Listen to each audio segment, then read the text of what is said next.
picture the tallest cliff you've ever seen. Now stick that cliff on a toothpick, plant it in the middle of shark-infested waters, add hurricane-force winds, and you're getting close to what we're talking about today.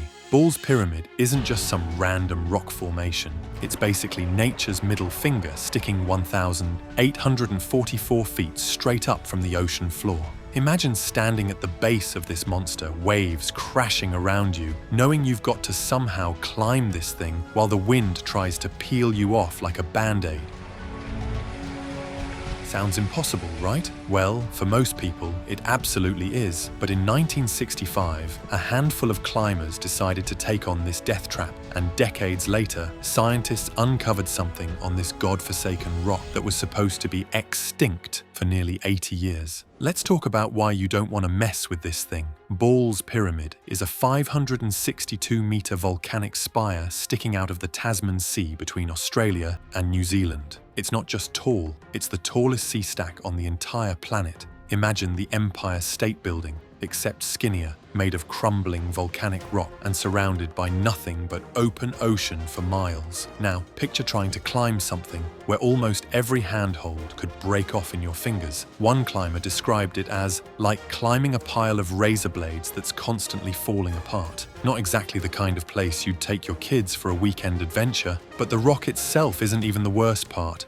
The weather around this thing is absolutely bonkers. One minute it's calm, and the next you're getting slammed by winds strong enough to rip birds right off the cliff face. During one climb, a team got caught in Cyclone Kirsty. Imagine trying to cling to a vertical wall while a full-blown tropical storm tries to tear you off. And good luck getting a reliable weather forecast for a speck of rock in the middle of nowhere. And then there's the whole getting there problem. The seas around Ball's Pyramid are so rough that most boats can't even get close enough to drop you off. And did I mention the sharks? Yeah, there are plenty of those circling around too, just in case you needed another reason to stay on the boat. There's no fresh water anywhere on this rock, not a drop. So whatever you need, you've got to haul it up with you. And if something goes wrong, the nearest help is on Lord Howe Island, 12 miles away across open ocean. No helicopter is coming to save you if you get stuck. You either make it down on your own or you don't make it down at all.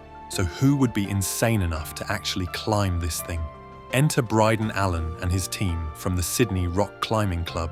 In February 1965, these guys decided they were going to be the first humans to stand on top of Ball's Pyramid. Their ropes were made of natural fibers that got heavier when wet. Their protection was primitive at best, and their idea of safety would give today's climbers a heart attack. Just getting onto the rock was an absolute nightmare. One of the team members got washed off the rock 3 times before he could get a secure grip. His hands were completely shredded before they even started the actual climb, and that was just the easy part. And when they finally did start climbing, they discovered that Ball's Pyramid isn't just steep, it's actually overhanging in many places. That means they were climbing upside down over the open ocean at points. The team spent 4 grueling days on the rock face. They slept on ledges so narrow they had to tie themselves in to avoid rolling off in their sleep. And those ledges weren't empty. They were home to massive seabirds that would crash land into the climbers as they returned to their nests at night. By the time they reached the summit, they were exhausted, dehydrated, and probably questioning their life choices. Bryden Allen, Jack Pettigrew, John Davis, and David Witham became the first humans to stand atop the world's most forbidding spire. But their troubles weren't over. They still had to get back down, which on a climb like this is often more dangerous than going up. But they made it, and they lived to tell the tale. For years after, very few people attempted to repeat their feat. The Australian government eventually banned climbing on Ball's Pyramid in 1982, concerned about both the extreme danger and potential ecological impact. They relaxed the rules a bit in 1990, but you still need special permits that are about as easy to get as tickets to the moon. Fast forward to 2001. By this point, Ball's Pyramid had been sitting mostly untouched for decades. Most people assumed it was just a barren rock. I mean, what could possibly live on this hostile spike in the middle of the ocean? A team of scientists led by David Priddle and Nicholas Carlisle from the New South Wales Office of Environment decided to check it out. They weren't looking to climb to the top. They just wanted to explore the lower sections to see if anything interesting might be living there. What they found absolutely blew their minds. They discovered a population of Lord Howe Island stick insects, a species that had been considered completely extinct since 1920. These weren't just any insects. We're talking about massive bugs that locals used to call tree lobsters because they're about the size of a human hand and have hard, glossy exoskeletons that make them look like they belong in the ocean, not in trees. These things can weigh up to an ounce, which doesn't sound like much until you realize we're talking about an insect. For context, that's about 30 times heavier than your average cockroach. The stick insects had once been abundant on nearby Lord Howe Island, but in 1918, a ship called the SS Macambo ran aground there, and some black rats escaped onto the island. Within 2 years, the rats had completely wiped out the stick insect population, or so everyone thought. Somehow, a few of these insects must have made it to Ball's Pyramid, possibly transported by birds or maybe even by early human visitors. But the situation was dire. The scientists counted the entire population, just 24 individuals, all living on a single bush in an area about the size of a tennis court. It's like finding the last dinosaurs living in a crack on the side of Mount Everest. When the scientists realized what they'd found, they knew they had to act fast. But they couldn't just start grabbing stick insects. It took 2 years of meetings, paperwork, and convincing government officials before they were allowed to collect just 4 individuals, 2 breeding pairs. In February 2003, a team returned to Ball's Pyramid. They carefully collected 2 pairs and named them Adam, Eve, and, well, the other 2 didn't get famous names, but they were just as important.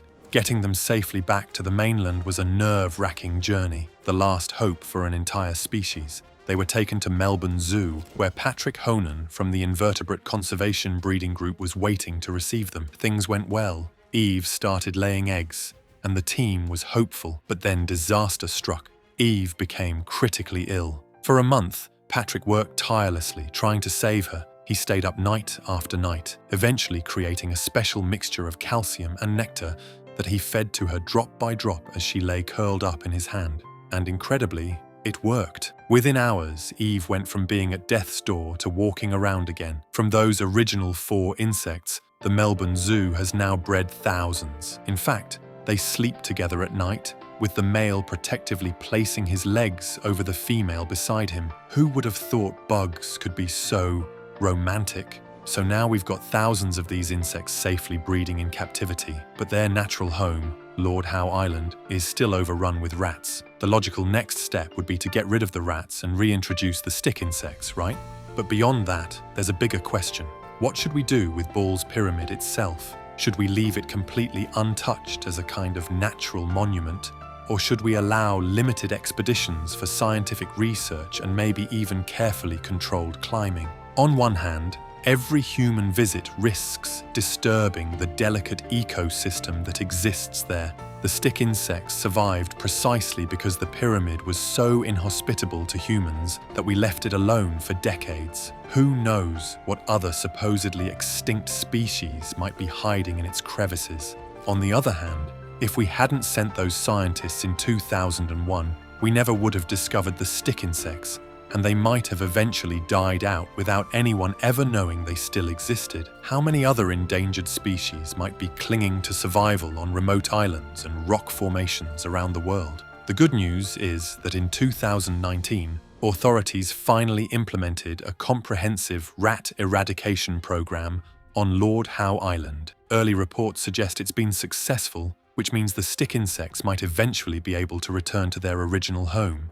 As for Ball's Pyramid itself, it remains one of the most striking and forbidding natural formations on our planet, a reminder of how powerful and unforgiving nature can be. It's a place where humans can visit but never truly belong, a vertical world where only the most specialized creatures can find a foothold. When you look at a place like Ball's Pyramid, it's hard not to be humbled. In an age where humans have conquered just about every environment on Earth, there are still places that resist our attempts to tame them. Places that remind us that no matter how advanced our technology gets, nature will always have the final say. The handful of climbers who've reached its summit have all described the same feeling. Not triumph, but relief. Relief that they made it up and back down alive. Nobody conquers Ball's Pyramid. At best, they survive it, and somehow that makes the story of the stick insects all the more remarkable. While humans with all our gear and planning can barely manage to visit this place, these insects have called it home for generations. They've survived storms that would tear birds from the sky,